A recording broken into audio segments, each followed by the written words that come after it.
Përshkallëzimi i tensioneve në lindjen e mesme po shihet me shqetësim të madh nga institucionet financiare ndërkombëtare. Fondi Monetar Ndërkombëtar paralajmëroi se situata aktuale e shoqëruar me rrezikun e ndërprerjes së kalimit të energjisë në gjirin persik mund të ketë pasoja të rënda për ekonominë botërore.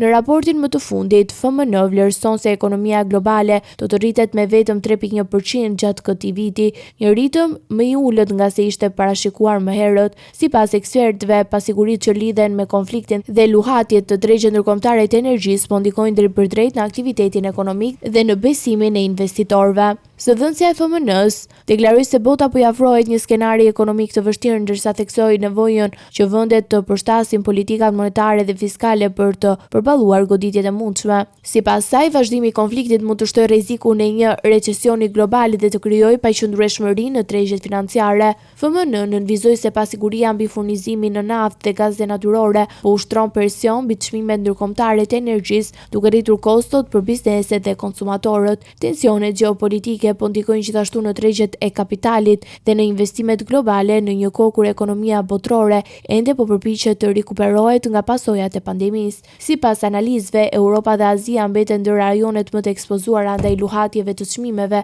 të energjisë për shkak të varësisë së tyre nga importet. Ndërkohë, vendet në zhvillim mund të përballen me rritje të inflacionit, ulje të fuqisë blerëse dhe vështirësi të mëdha ekonomike për qytetarët. Ekspertët paralajmërojnë se pa një stabilizim të shpejtë të situatës në lindjen e mesme, ekonomia globale mund të hyjë në një periudhë të re pasigurie dhe ngadalësimi ekonomik.